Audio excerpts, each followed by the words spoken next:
Hey y'all, my name is Ann Wyatt.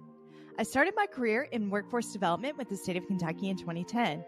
That experience ignited a deep passion for manufacturing within me. I started this show hoping to raise more awareness around the bright outlook manufacturing careers have. Join me as I sit down with some of the manufacturing industry's most successful changemakers and learn how they're partnering people with technology. It's time to give people more meaningful work. This is Workforce 4.0. All right. Hey, y'all. We are so excited to have you today. Thanks for joining and listening in.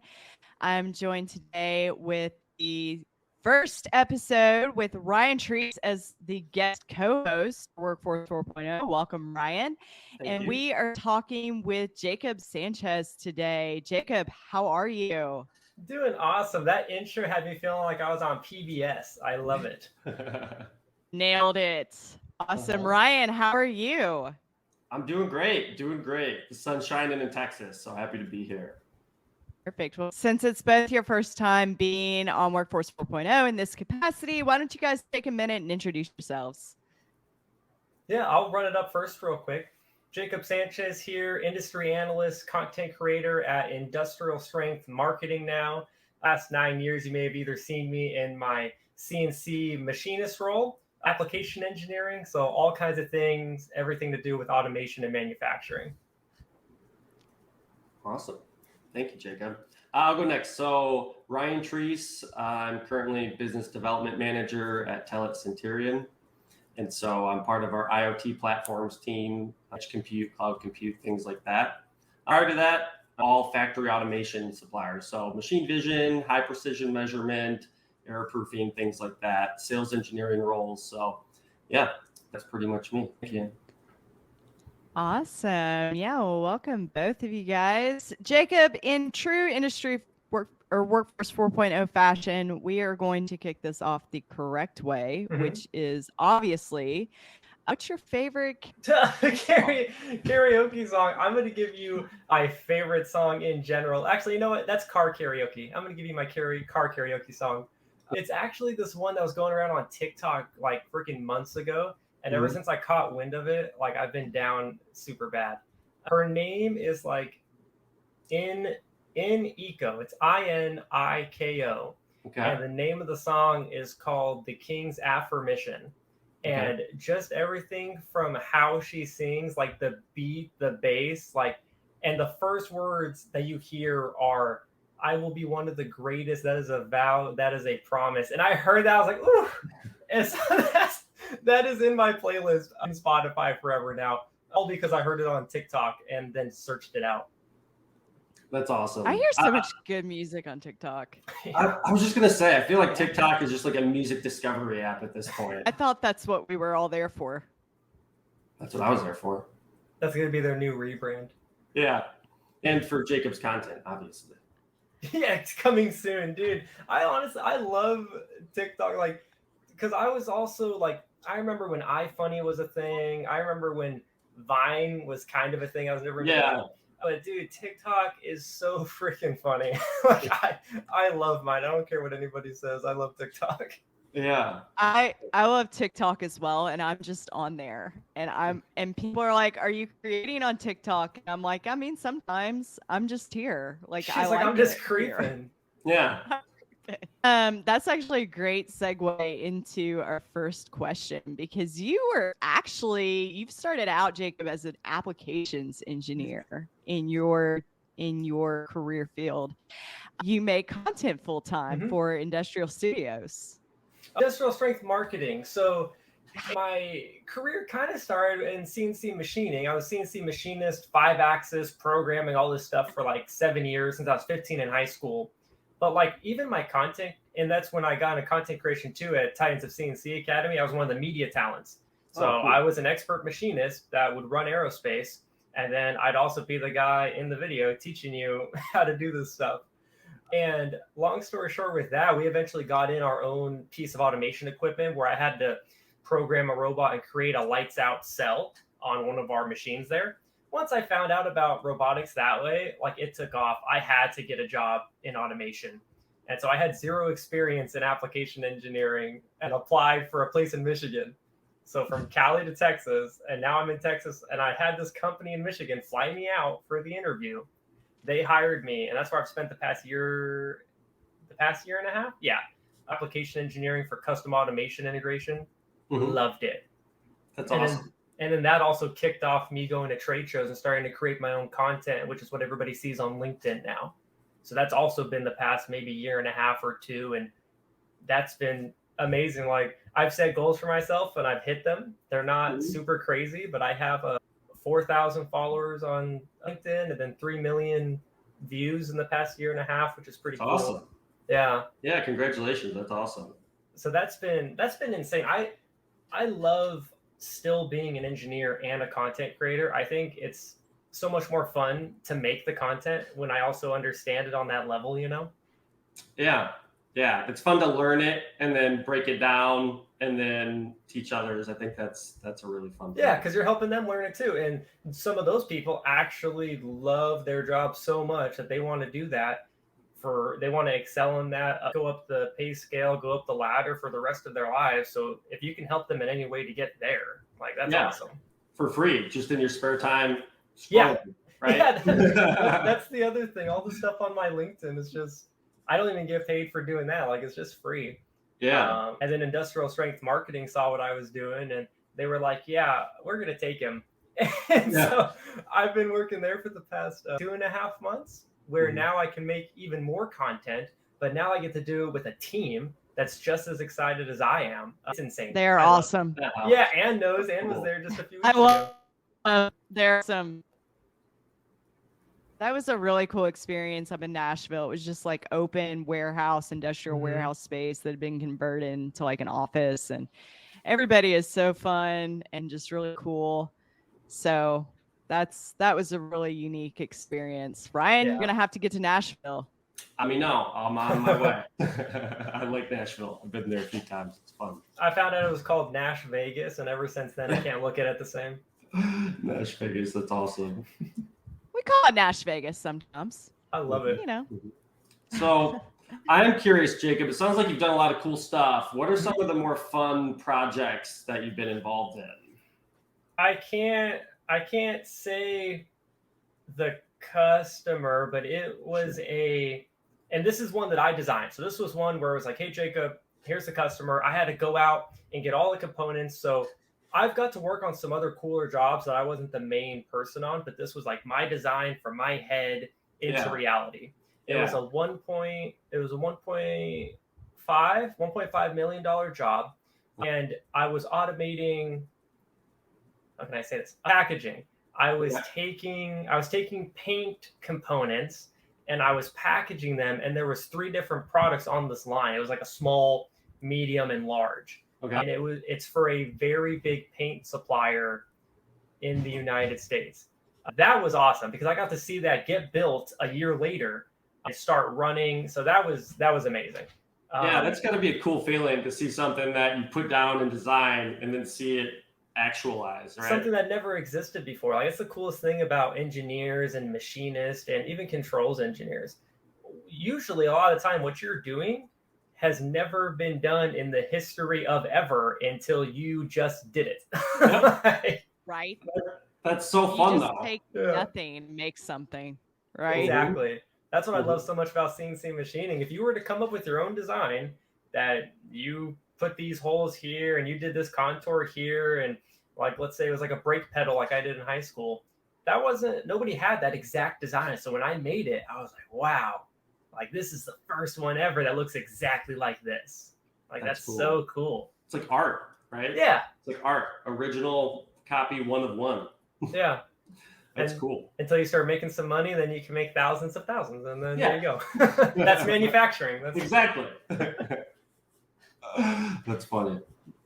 That's awesome. And you're also involved in FIRST Robotics. I see a lot of your content that's, focused on FIRST Robotics, and you're either judging or you're filming content there.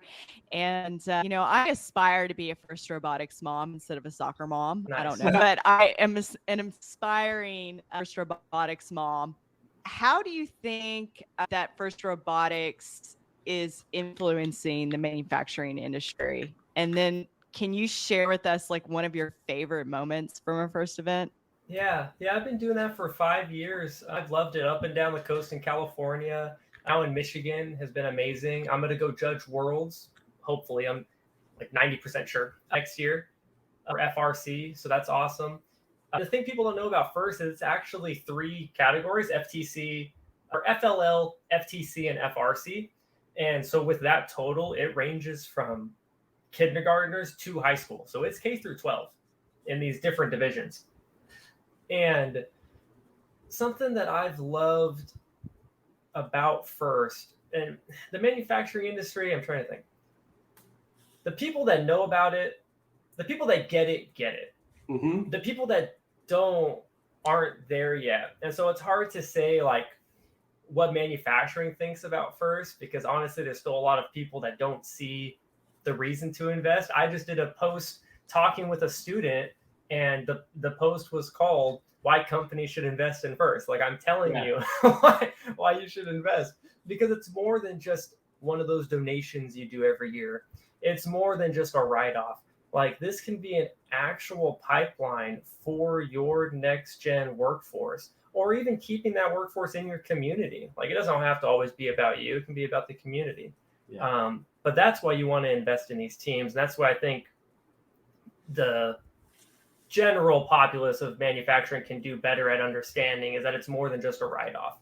Because you ask any of the companies that are in it and that they get it, they love it. Chris Elston from YRG Robotics has been a mentor for 20 years.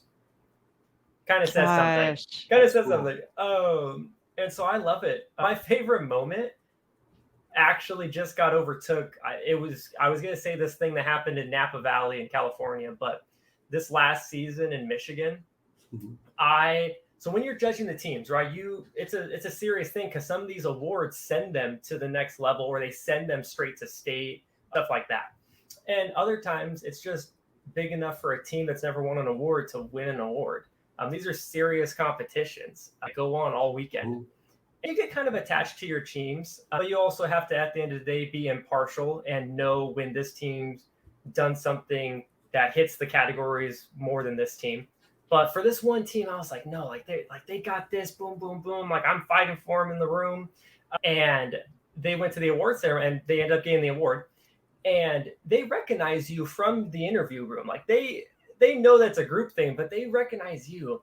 And when we do this lineup where they come through and high five or shake hands, stuff like that. And it was a high five line. And the team was going through, they were looking at me, like some of them pointing at me. And this one girl like grabbed my hand, like squeezed it. And I was like, I was like, oh, it's probably just all excited. And so I'm going around with my judge advisor. I'm cleaning up the place. I'm like his little shadow, just helping out. This girl with her team that won the award is like talking to her mom, all excited. And then she like looks at me. And it's like middle schoolers, I think. This was middle school. She like looks at me, and she like runs over and freaking just like hugs me. And like, I'm like, my hands are like up here. I'm like looking around. I look at my judge advisor, and he like looks at me and kind of laughs and walks away. And I was like, I didn't know what to do. So I just like kind of like patted like her back. I was like this. And she was like, you don't know how much this means to me. Like, me and my team are so, she's talking fast. Yeah. You don't know how much this means to me. My team and I are so excited. Like, this means so much. Da-da-da-da-da. And then like was like, thank you so much. And then like runs off. And I'm like, and I like go like across the curtain, because I'm like tearing up. Like, it was a very impactful thing for me. And I finally got what my judge advisor always talks about when he talks about getting emotional. Like, this man tears up talking to us, the judges, about this competition and what it means to the kids.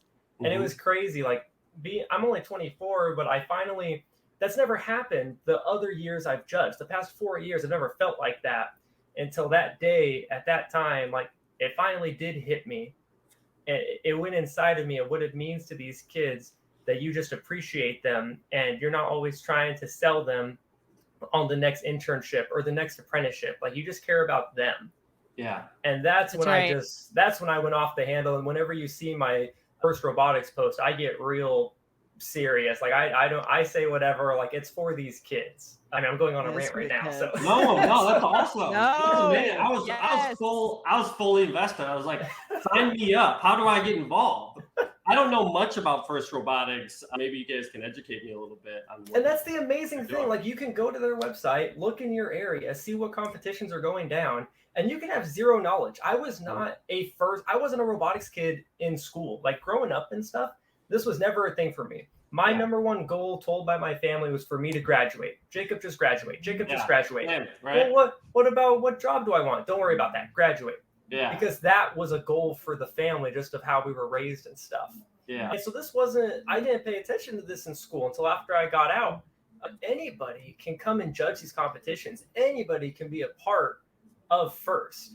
It's amazing. Yeah, you go on the website, you look at competitions near you, and it has a list of things you can apply to. You don't have to be a judge. There's all kinds of volunteer options. Yeah. And then if you do get accepted, they send you videos, they send you pamphlets, they send you everything to start learning about what your job will be, and then what the theme is for that year, because the theme changes every year for the competition. That's awesome. They do a great. Yeah. So that's the thing that I hear about FIRST, is that they do a great job with their education. And they're a nonprofit too. It's something that people don't get all together. Yeah. Which is awesome. Yeah, so that's my high horse on FIRST. Very cool. I'm sold. I'm going to the website after this. I'm signing up. I'll see you there. Our FIRST program in Madison City Schools starts, I think, in second grade here in Alabama. So I'm 2 years out of reaching my dreams of being in FIRST, but I'll be excited for Phoenix. That's the real thing. Yeah. You know, when you get them excited, like you're saying, with the kids and they're hands on and they have that aha moment, like you did, I'm sure, when you were kind of building that line, right? It's like you're taking nothing and you're creating something, and just the kind of empowerment of that is, that's what made me stick with. That's what made me stick with our industry for this long, is the fact that I kept seeing adults get excited that I was 15 and I was programming horizontal machines and running aerospace and doing all this stuff. And they would get excited. And I was like, oh, that means this isn't normal. So how do I get better at it? And people just keep getting excited. And that's how I know that I'm on the right track. When I see that I'm not helping people or bringing joy to people anymore, something may be a little off, you know? For sure. Yeah. At FIRST, I think that's a great program. So I love that you're invested in it. I love watching your posts and everything. I'm staying in it. You're going to see many more. Good. And I love that you're a part of the Gen Z generation. Yeah, I'm always the youngest judge. I mean, I'm always the youngest. I've always been the youngest person in the room in this industry, mostly. So. That's good, though. That means you're learning, right? I love being surrounded by people smarter and older with more experience than myself, right? Yeah. I think it's great for the workforce. I mean, it's just really refreshing for the industry, right? You get this new wave of the Gen Z workforce. And of course, you know, everybody's kind of got a lot to say about it, but we're millennials. Ryan and I are millennials. So I promise you, we're used to it.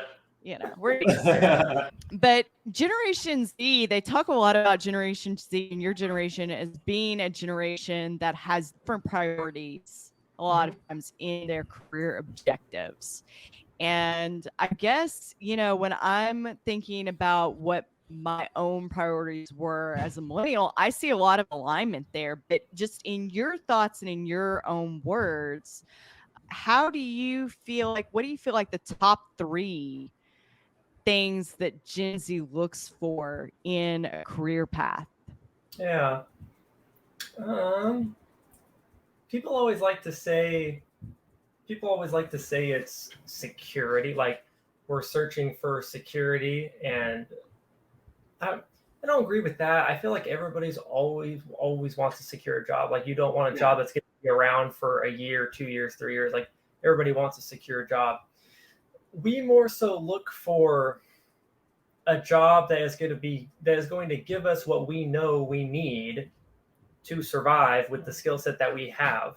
Like if I know that I have, let's say, 2 or 3 years experience in this field, if I know I have 2 or 3 experience and I know that I'm a good worker and I can do a lot more for your company from you hiring me, that's why I'm asking for the number that I'm asking.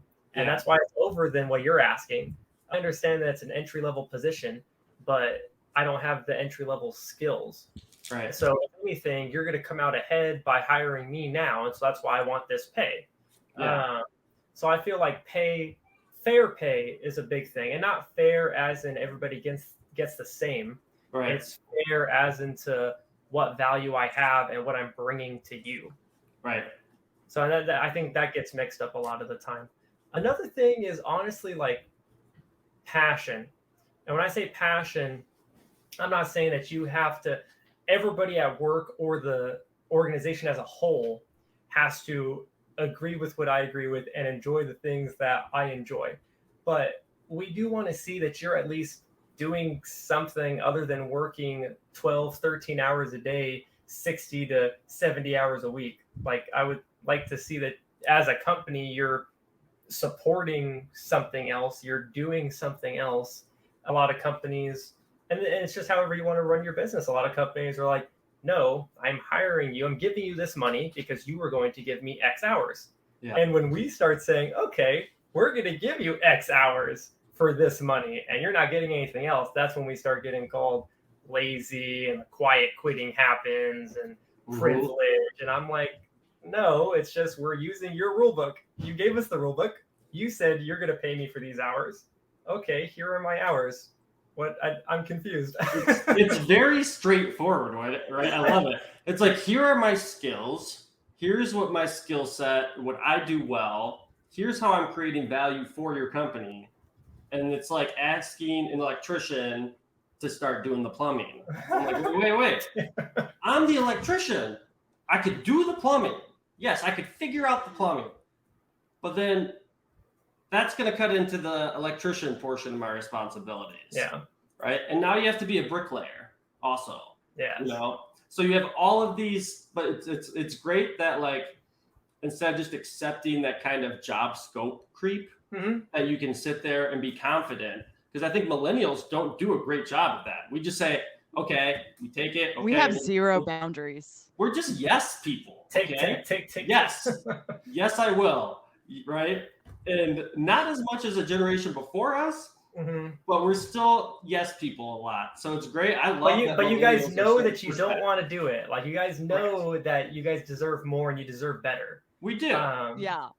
And it's funny. There's a difference. I love when you said like the electrician, oh, now I got to go do some plumbing. Now I'm going to have to do this. And there's a big difference when people, Gen Z people say they don't want to do this extra stuff, we start getting called lazy and the privilege thing. There's a difference between housekeeping in your company and adding on a second and third job to my job. Like housekeeping is going through, hey, somebody dumps the garbage, oh, replace the toilet paper, oh, do these nice things. That's not taking that much time away from my job. But when you start adding on these little things, like you said, scope creeping to now you're working 2-3 jobs, that's a little different. Yeah, you kind of got to sit down with them and say, let me understand how I can fit this with my current workload. Yeah. Right. I love that Ryan brought in the term scope creeping. And is that a thing? That's a good one. And can we make that a thing? It's a thing in jobs. So like even application engineering, when you have a job go through, it's a thing called scope creep. When a customer starts calling, like the PM is like, hey, like I know we said this, but could we change this? And you're like, oh yeah. Hey, could we change this? Oh yeah. And 5 yeahs later, and it's a new job. Yep. Selling machine vision, I got very comfortable with scope creep very quickly. They're like, but it's right in there. Why can't I do it? I'm like, well, there's a lighting issue, there's a lensing issue, there's a resolution issue. So scope creep. Thank you. Yeah, that's something I try to use often. Yeah. Like, let's get back to the original, right? I just thought of the third. I forgot I was about to say, oh, that's about it. But 3 things. The third one is having a clear path to growth. That is what Gen Z wants to see. We want to see that when I get hired in here, you value my career and you are going to take me to here, to here, to here. That is something that we look for a lot. And that is something that inspired the quiet quitting that we invented. Whatever, I don't care. Everybody's been doing that. It was just never called quiet quitting. Okay. Yeah. I'm not going to suffer. I'm not going to see. I'm not going to sit here and suffer. It happens because those people aren't seeing the growth opportunities or the growth path for where they're going to go in this company. That's why they quit. What sensible person would leave a job that's perfect in every way to their standards? They wouldn't. So obviously something's amiss, and it's not always the person. When you can give them that clear line of education and growth and care for their career, they will stay. I think those are the three things that Gen Z values the most: is a fair salary, education, and then passion. That reminds me so much of the ATX panel that I was on, ATX West panel this past year with Will Healy. We had so much fun. I like Will a lot. Because Will is awesome, because Will is the millennials. He's just out. He's the big brother. I mean, he is out there saying the things that need to be said. Yep. So we're on stage there, and he's breaking out his cell phone, and he holds up his cell phone on stage, and he's like, "Everyone has one, right?" And we've been asking for technology for years, and millennials have been asking for career pathing for years, and you told us to shut up. And now Gen Z is coming in behind us, and they're also asking for career pathing, and now they're telling you to shut up. And I thought that was like the most, it's true though. And it may not be conventional, and it may not be traditional, and it may not be the norm of how things were, but it is the norm of how things are. And I think there is so much to acceptance of that fact. Just my 2 cents. I think it's critical, right? And even if you can't say today, here is an exact career path for you moving forward, at least be willing to have that conversation and recognize what skill sets you think I have and contribute. So that way, when those opportunities do come up, you can say, hey, I know Jacob's awesome at this, right? So having that kind of visibility and having people just be aware of your skill sets and the value you're creating, that's big for me, right? Because I know you can't tell me, for a lot of small to medium-sized businesses, you can't tell me where you're going to be in 5 or 10 years. Yeah. You could be an enterprise, right? Yeah. You could get acquired. Like, a lot of stuff happens. Consolidation, huge in manufacturing, especially automotive. That's why all their equipment is completely different PLC. That's another tangent.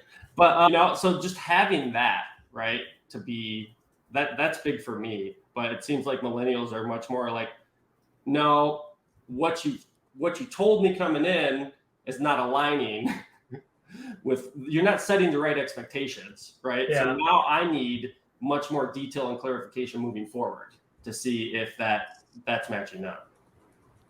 So where do you guys think that technology plays a role in this? Because that's another thing, especially a big reason on why Workforce 4.0 is a thing, right?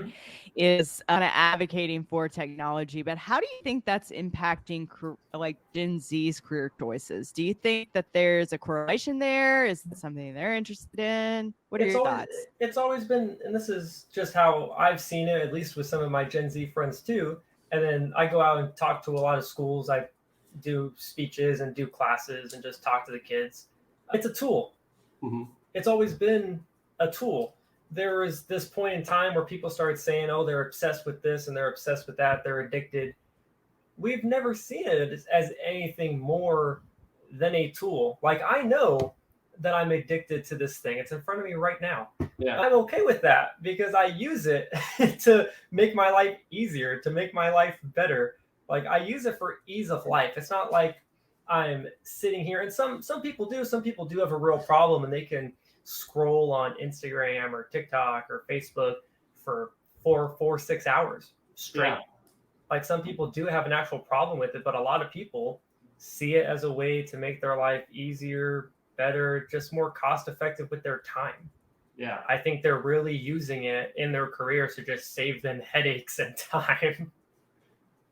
That can be frustrating coming into a manufacturing environment too, where there aren't those types of tools and the technology exists, and you're like, why are we doing this way? There's still some shops that don't allow cell phones on the floor. Oh yeah. Even when I was doing machine vision, I was selling like VGA resolution cameras 10 years ago, and my smartphone had like a 5 megapixel sensor. I'm like, and I had customers asking me, they're like, why am I paying you $5,000 for a 640 by 480 resolution when my smartphone has 5 megapixels? And I just said, it's industrial, robust. Leave your phone there all day, see what happens. Yeah, but I wonder how many moments millennials have like that, right? Mm-hmm. When you entered the manufacturing environment, I mean, you got CNC experience in high school, you mentioned, but what kind of surprised you on the plant floors and things that you were visiting that you're like, this just doesn't make sense? I was surprised with how much of our factories in America are still manual. Mm-hmm. So when I went to my CNC machining was always, it was hit or miss for me. Like either the shop knew where they wanted to go with advancing technologies and they had the new machines they had. When I go into a shop now, and especially if it's a business shop or if it's a schools, I'll give leeway because I understand budgets, things like that. I will say that there are free CAM softwares now. But anyways, when I go and I see a business not using CAM or teaching it or running their business with it, that confuses the heck out of me. And they're manually programming at machines still. It blows me away. I can't believe that. On the CNC side, I can't believe that. And it frustrates me internally and I have to like control it. Yeah. And on the automation side, I can't believe how many processes. I've been to a good amount of factories across America and gone in there factory tours for jobs or just for my amusement. And it's crazy. Yeah. How much I went to this. Am I allowed to say this? I went to this business that makes cabinets. Okay. And I was, it was somewhere in America. And I was very surprised with how manual the process was. There was I don't know, maybe 8 to 12 people on a full line from start to packaging, making all different sizes and colors. And I was like, this is insane. And I get the variety. Automation doesn't do well with variety, but still, some of these processes could be upgraded. So it's been really interesting. Wow. Or maybe, a couple of different lines could be installed, right? Yeah, and that just is still very manual, though. Mm-hmm. It is, and even what we were going to do, because like I always say, automation never replaces people. People like to say, oh, well, the job's not there anymore. The person still works there. It's just they're on a different line or they're doing something else now. Rarely does automation actually get rid of people. But that opens up people to, hey, now that we have this robot doing this task, why don't you and this group develop a new plan for us to rearrange the warehouse to make it more cost effective to bring automation in and do these processes.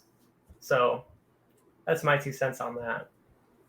Yeah, I've seen some weird stuff. I've seen traceability systems on an Excel spreadsheet, reading barcodes, and they just like, we just save it at the end of the shift sometimes. There's a lot of that, Ryan. What's the most manual process you've seen, Ryan? Oh man, you've toured a lot of factories. One that sticks out is it's not fully manual, the whole thing, but candy canes. What? Cool. Yep, I went to a candy factory, and they have like just huge mixing bowls.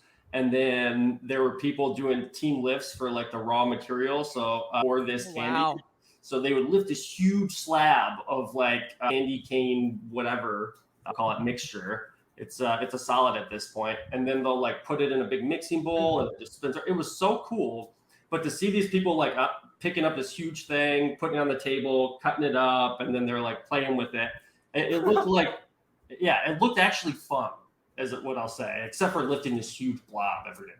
But That's like wild. I was really surprised to see like it just looked kind of like a kitchen at the beginning of the process with just huge mega appliances, and then then they put it in the machine and then it pulls it and That's it and all dope. that stuff. But yeah, That's candy canes were a crazy. really cool one for me. I That saw a lot sounds of like cool fun. stuff. Yeah, Were they like excited about the? I feel like there would be a somewhat notes of joy if I were working in a candy factory. I mean, like I'm little at the elves candy almost. factory. They're like whistling. Maybe. Like elves whistling, you know, making candy. That's how I picture it. They looked happy to be there. They definitely looked happy to be there. But yeah, That's gotta look at that. Mm-hmm, It's important stuff. Mm-hmm. So yeah, well, that sounds like a lot of fun, and I'm jelly that I did not get to invite to the candy factory. So yeah, let's shift the focus back to content, Jacob, because I love watching your content. I love watching you grow as a creator. You are so good at it. Thank you. Like for the rest of us sitting around, we're like, we got our iPhones at the show. I mean, Jacob's got his gimbal and like his whole setup and his Rode lapels, and I'm like, wow. And then the way that you edit your content, I mean, it's like professional level. I'm over here like he is so good at this. I can't even. So I'm a fan. I love watching your content. I love watching you create the content behind the scenes. But who are some content creators out there that you like to watch? Oh, geez. I mean, in our space, I love everybody. Like everybody's helped me in such a different way that there hasn't been somebody that is, oh, this is this person. I've came to everybody at different times. Will, Eddie, Chris, Megan, Jake. Like I've came to everybody at different times in my life when I needed them for something different. Outside of our group, honestly, it's gonna sound cliche, but I genuinely do like watch and analyze like Mr. Beast stuff. Like I try to tell people like we need to do this or we need to try this, and like nobody is on that train in our industry, and I can't get more people on it. I watch that, and funny enough, he's not a creator, but like I label content creators as somebody that makes something themselves, and that inspires me. That's how I think of content creators. You're creating content, like whether it's you by yourself or you with a team, you made this. So Anthony Bourdain, he has a few shows out there, like a cook's tour and no reservations and stuff. I genuinely like watch like his videos, like his storytelling in particular. So I'll watch episodes and I'll like really hone in on, okay, he's talking here, showing this. Okay, they clip change to now he's actually talking to you on camera. Like I'll watch his episodes and I've taken notes on stuff. And so that's something that I do too, outside of manufacturing and automation. Those are two people, weird combo that I actually like get notes from. That's awesome. That is awesome. Anthony Bourdain. Yeah. I loved No Reservations. Yeah, he was a big inspiration for me. I mean, just in my personal life, and then in content, believe it or not. I mean, anybody that makes something, you can look to them as a creator and get inspiration from them. Like it doesn't have to be somebody with a vlog camera or somebody with a selfie stick. Like somebody that gets you passionate out there, they can be that content creator, Mm-hmm. Absolutely. Ryan is always pushing me to make content, believe it or not. He is like everything is content. Everything is content. Everything is content. Ryan, have you seen Mr. Beast's videos? That sounds like I live under a rock. A few. But I'm aware of Mr. Beast, yes, but I didn't watch a lot of his videos. I've got to get on that train. Somebody else was talking about Mr. Beast, and I've just got to. But sometimes we're just old millennials. The problem. We're just old millennials. Jacob. No, we're not up on the hip content creators. We're just stuck in the factory all day. Mommy, you can blame mommy. Dog dad. Which way? This way. Dog dad. There you go. So I know we're coming up on time here, and I want to be conscious of your all's times. You all have been awesome today. So I'm going to close the session out here with one last question. I think it's a goodie. I saved the best for last. What's one word that describes the Gen Z workforce, Jacob? That describes the Gen Z workforce, like the workers? Yes. Yeah, or just, Gen Z. I mean, this can go for both of them. Upfront, and it's not confidence, it's not cockiness. Upfront, I'm going to tell you what I think of this thing. I'm going to tell you what I know I deserve or what I want to live, and I will also tell you what I want to do for your company. I can tell you what I'm bringing into your company. Aside from workforce, like in relationships, I'm going to tell you like how I think of our relationship. I'm going to tell you what I need to work on, what I would like for you to work on. Like, we're just upfront. That doesn't mean being insensitive. Right. Being an upfront person is being able to be empathetic and confident with what you want to get across with that person, but also understanding they have feelings too, because they're a person. That's what can make you upfront. And it's a very fine line, and that's why it can get misconstrued as cockiness, confidence, pathetic, stuff like that. But no, Gen Z is just upfront. That's it. I like it. I like that. Why do you think that's a good term for your generation? I'm all for it. I'm not very great at subtleties myself. I usually lead conversations with that. I think that's just how we are with the trends that have started because of us, the movements that have started because of us. It all started with somebody being upfront. There's been, I don't do political stuff, but even some of the political stuff that happens with Gen Z people, it's them being upfront. People, like I said, people just misconstrue it. They're in your face, unapologetic, blah, blah, blah. All that sounds to me is upfront. Yeah. Maybe they went about it in not the best way. And that's when you cross that line, but just upfront. It's happened with all of our movements, all of our trends, everything we do in our life. Even we remember when people started acting like ghosting was a new thing, like Gen Z brought in ghosting. Oh, yeah. We did that. Ryan, I thought we did that. It was just called for a lot now. That's people trying to be upfront in a very bad way. If you can find that balance, that's what Gen Z is all about at the end of the day, is just being upfront. That's cool. I like it. Yeah, I think we need a little bit of that. I think there's a lot going on in the world sometimes, and I think it's a distraction mostly. But I will tell you, I just think that we need that some boundaries, I guess, or just some clarity. So much is out here, right? And it's just nice to know where you are and where you're going. Yeah. Right. So that's about it for me. Yeah, that's it. What do you think, Ryan? Are you up front? I can be. I'm actually usually really passive and subtle. And then it reaches a point to where I beat around the bush so many times where I'm like, here you go. There you go. That's the millennial way, Jacob. It always gets we try, and then we try again, and then we try, and then we're like, oh, man, this is... I'm always trying to be sensitive to people, and try not to trigger them. And so I can be very subtle for a lot of that stuff. But especially at work, I'm extremely direct in terms of problem solving, especially on the factory floor. It's like, okay, you guys are saying this. Here's my point of view. Maybe let me reframe this. This is what I'm looking at from the problem, ABC, right? And which maybe they can't say because of some internal politics issue is usually the problem there, or some sort of job responsibility kind of battle there, right? But me, I'm the outside force just walking in with zero knowledge of that and just like, hey, ABC, and then the room gets quiet. Sometimes that's what it takes. Well, do we have final thoughts? That's about it for me. On every podcast that I end on, I do say a quick mental health note I've been doing for a while. Mental health, I didn't think of it until I said it right now. Usually I have it prepped. A mental health note for this one. Even if sometimes you can succeed and not feel successful.